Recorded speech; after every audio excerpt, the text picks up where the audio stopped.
García Rúa es no solo un amigo, sino también uno de los pocos que conoce mucho de la aviación en el mundo y por eso está invitado hoy al piso aquí en Turismo Argentina. Gracias por venir, Santiago. No, gracias por invitarme. Porque la idea es hablar un poco de lo que va a suceder en la Argentina y en el mundo, Latinoamérica si se quiere, sobre todo en diversos países que están desarrollándose turísticamente, cuando lees que va a haber 400 millones de turistas en esta parte de América, o si se quiere en toda América, estás hablando de muchos turistas. ¿Cómo se los trae? ¿Cómo se los lleva? ¿Cómo está la aviación en este mercado, incluida la Argentina? Creo que la Argentina queda un poquitito separado de esto. Creo que Latinoamérica en los últimos años ha crecido en materia de aviación muchísimo. El crecimiento alrededor del 7% anual, es decir, es un crecimiento muy alto a nivel mundial. Inclusive Latinoamérica era una de las regiones en las cuales más crecía el tráfico aéreo. Eso es producto también de que hay algunas aerolíneas que se han ido desarrollando, se han desarrollado muy bien. Latinoamérica ha habido una concentración de aerolíneas, o sea, hoy hay, te diría que 2 o 3 grupos, podemos decir 4 grandes grupos, para que la gente los tenga. Grupos que son, uno es el de Avianca, claro, que es Avianca con TACA, con Aerogal, que es la ecuatoriana, con Avianca Brasil, es decir, tiene una pata en el Brasil.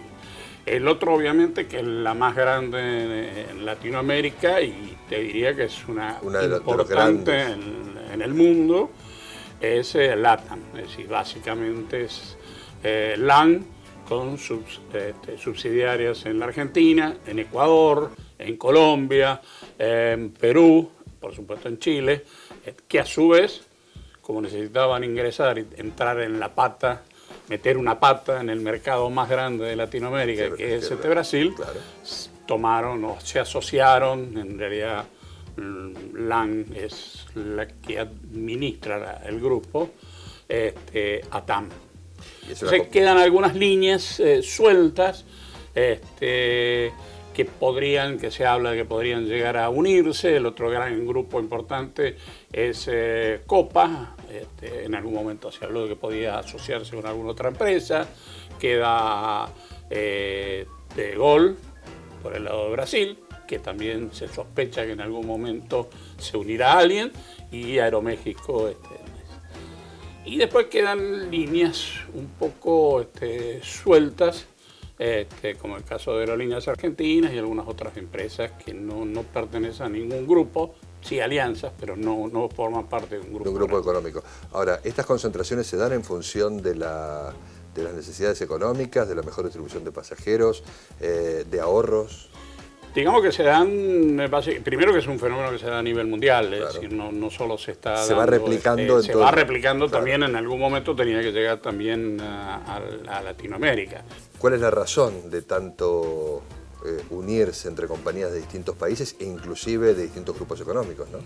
Es un fenómeno que se da a nivel mundial, no se da acá, sino que obviamente esa ola tenía que llegar a Latinoamérica también. Pensemos que en el mundo hay 20, 30 fábricas de autos y que producen todos los modelos. En aviación hay una línea aérea por cada uno de los países. Claro. Obviamente el volumen juega, el factor económico y por lo tanto la necesidad de concentrar, de hacer volumen, hace un rol muy importante. La otra cosa es que las aerolíneas dejaron de ser aerolíneas de un país, es decir, antes las aerolíneas eran una especie de soberanía, era la bandera que circulaba por el mundo y demás. Hoy eso no es necesario. No funciona de esa manera. ¿Alitalia de quién es, por ejemplo? De Alitalia es un grupo privado, es decir, claro, en realidad es de Lufthansa, claro, es decir, está en el grupo Lufthansa. Y hay socios italianos y no italianos en su sociedad. Claro. KLM, la holandesa, es socio de la francesa.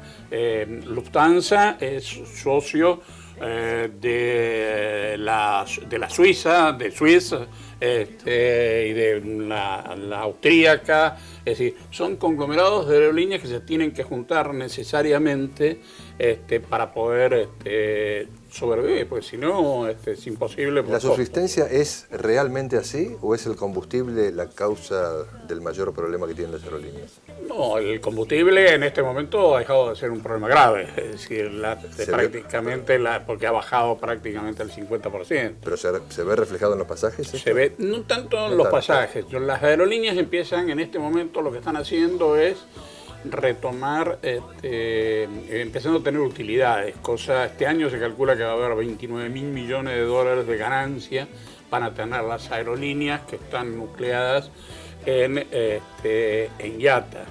Eso significa el 90% del mercado aéreo mundial. Ahora, eso significa que ganan el 4%. Es decir, cuando uno mira la facturación y lo que es la ganancia a nivel mundial, te das cuenta que lo que pueden ganar este año, que es excepcional, gracias básicamente al tema del combustible, claro, es un 4%. Es decir, el negocio aéreo es un negocio donde la rentabilidad, cuando la hay, es del 1, del 2%, del 3%. Las cifras son millonarias, claro, pero podríamos decir que en escala ganan más o menos lo mismo si lo ganan que una cadena de supermercados, ¿no? Totalmente. Es decir, el margen del 4% es muy chico y más en los volúmenes que manejan. La otra vez estaba en el evento de IATA que se hizo en Miami, que es el evento mundial, la asamblea mundial, y ponían la comparación, ¿no? De alguna manera se quejaba IATA de que como en este momento están anunciando que que la industria en general va a tener utilidades, ya los gobiernos empiezan a tratar de ver por qué no bajan las tarifas y demás, y entonces ponían el ejemplo, bueno, que Apple ganó 23.000 millones de dólares y no bajaron los productos. Y nadie baja los celulares ni los sistemas, claro, y nadie le pide que lo bajen. Pero con el aéreo enseguida vienen los gobiernos a exigirle... Pero eso es porque tiene que ver con la política de seguridad, de distribución, tiene que ver con la cuestión económica que tiene cada país en función de su propio desarrollo. No, los hobbies que acá hay muchos negocios que se juntan, es decir, digamos que las líneas aéreas son las dueñas del producto, pero alrededor de las líneas aéreas, alrededor de la actividad, hay una cantidad de actividades que generan mucho dinero, que no son exactamente las líneas aéreas. Es decir, una vez... el turismo es una de ellas. El turismo es una de ellas. El turismo, pero básicamente son los complementarios, es decir, los aeropuertos, los servicios de handling, los fabricantes. Claro. Una vez, hace unos años, en este momento no se da porque obviamente las líneas aéreas están teniendo ganancias.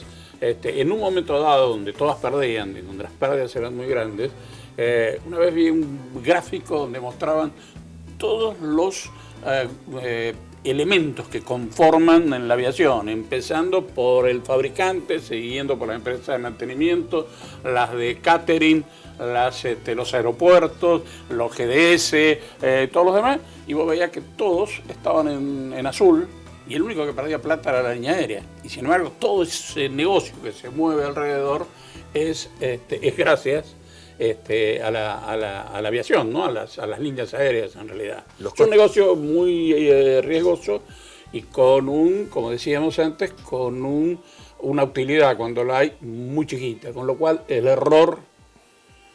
Equivocarse, planificar mal es muy difícil.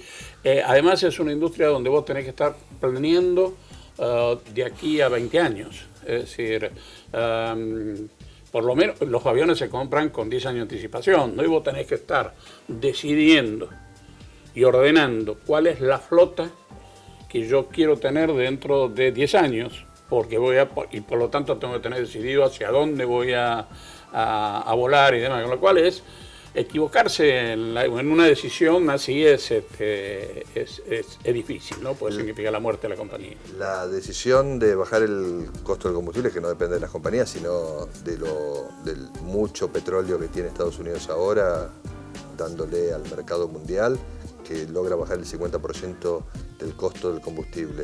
¿Cuánto es el costo del personal de una aerolínea? ¿Es el segundo Pues, costo más importante? Es el 25%, depende de las compañías, puede estar en el 25% al 30% más o menos, es el costo de personal. Es un costo importante no solo en la Argentina, sino también en el mundo, ¿no? Sí, seguro.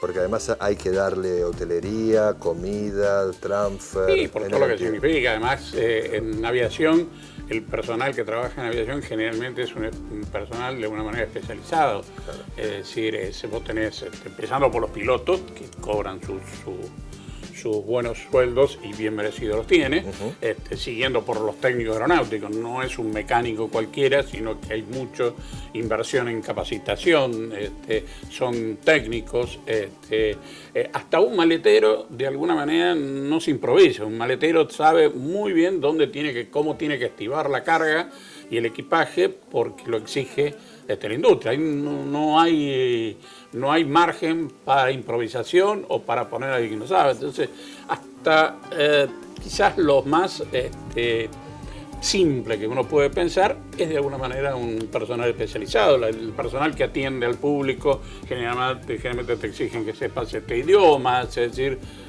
hay que prepararlo para saber manejar sistemas, es decir, el personal es un personal calificado. Ahora, con tu experiencia en aerolíneas argentinas y austral durante muchos años, hablabas recién de las flotas. Argentina llegó a tener en el periodo de Mersán una mezcla muy grande, que yo creo que venía de antes también, ¿no?, de aviones de distintas naturalezas, conformando una flota. ¿Cómo lo decimos una flota? Decimos Austral vuela con distintos tipos de aviones, o aerolíneas con los mismos, o tiene un costo mucho más alto operativamente hablando cuando tenés una diversidad de aviones de distinta naturaleza, ¿no? Sí, se ha avanzado mucho en ese sentido. Quizás el dato más positivo de la última gestión es haber de alguna manera homogeneizado la flota. Homogeneizado la flota. Lo cual no es fácil. Todavía sigue siendo grande, si tienen Embraer por un lado, Boeing por el otro, Airbus por el otro, todavía sigue habiendo diversidad de modelos y de aviones, pero sí se ha achicado mucho. La otra cosa es que obviamente se ha bajado la edad promedio de la flota, en el caso de Aerolíneas y Austral, aunque la flota internacional de Aerolíneas sigue siendo muy alta, por lo menos los 340. Sí.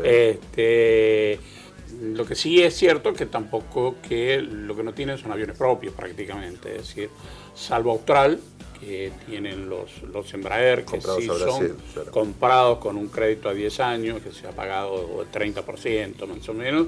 El resto de los aviones, y salvo dos en Aerolíneas, el 2737-700, el resto de los aviones son alquilados, con lo cual cuando se habla de lo que nos cuesta Aerolíneas y demás, si se quiere perdonar o justificar semejante gasto, porque es un gasto, se habla de inversión y en realidad no hay demasiada inversión en equipamiento. Santiago García Rúa, alguien que sabe muchísimo, ha quedado demostrado aquí. Además, creo que hay mucha más tela para cortar en este tema. Tendrías que escribir algún libro, Santiago, en algún momento, porque la verdad que es mucha la historia de la aviación que tiene la Argentina y mucho creemos su desarrollo hacia adelante. Gracias por venir. No, por favor, al contrario, gracias por invitarme.